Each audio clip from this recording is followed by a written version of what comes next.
दुनिया में मुख्य रूप से जो विचार आम तौर पर पाया जाता है वो ये है कि किसी के साथ अच्छा होना या किसी के साथ बुरा होना सब किस्मत के खेल हैं। इस बात को कुरान के चौथे अध्याय की 78वीं आयत में इस प्रकार कहा गया था कि कल्याण और विपत्ति दोनों अल्लाह ही की ओर से हैं। इसके साथ इससे अलग एक और विचार आम तौर पर पाया जाता है कि कर बुरा तो हो बुरा, जिसको अगले श्लोक में इस प्रकार कहा गया कि जो भी विपत्ति तुम्हें पेश आ जाती है तो वो तुम्हारे अपने ही कारण पेश आती है।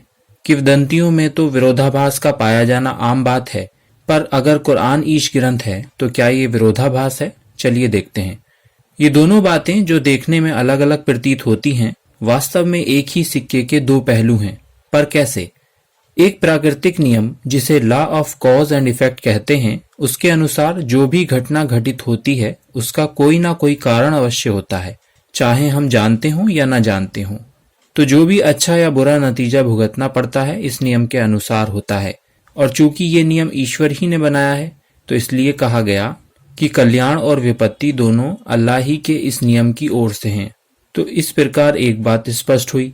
अब आइए दूसरी बात की ओर कि तुम्हें जो भलाई प्राप्त होती है वो अल्लाह की ओर से है, और जो बुरी हालत पेश आ जाती है तो वो तुम्हारे अपने कारण पेश आती है।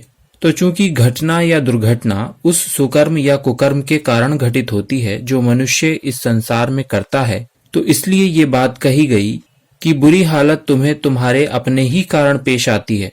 इस स्पष्टीकरण को सुनकर ये कहा जा सकता है कि अगर घटना या दुर्घटना मनुष्य के अपने सुकर्म या कुकर्म के कारण घटित होती है तो कहना तो ये चाहिए था कि कल्याण और विपत्ति दोनों तुम्हारे अपने हाथों ही की कमाई हैं।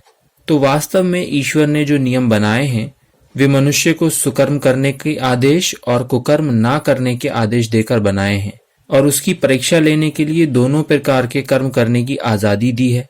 और चूंकि खुदा चाहता है कि आदमी अच्छे काम करे, बुरे कामों से बचे, तो अच्छे कामों को वह अपने काम घोषित करता है, और इसलिए कहा कि अच्छा नतीजा अल्लाह की ओर से है और बुरा नतीजा इंसान के अपने हाथों की कमाई है। तो इस प्रकार दोनों बातें स्पष्ट हुईं। और चूंकि लोग कहते हैं कि मोहम्मद सल्लल्लाहु अलैहि वसल्लम मुसलमानों के रसूल हैं, तो आगे कहा गया कि हमने तुम्हें लोगों के लिए रसूल बनाकर भेजा है, और इस पर अल्लाह का गवाह होना काफ़ी है।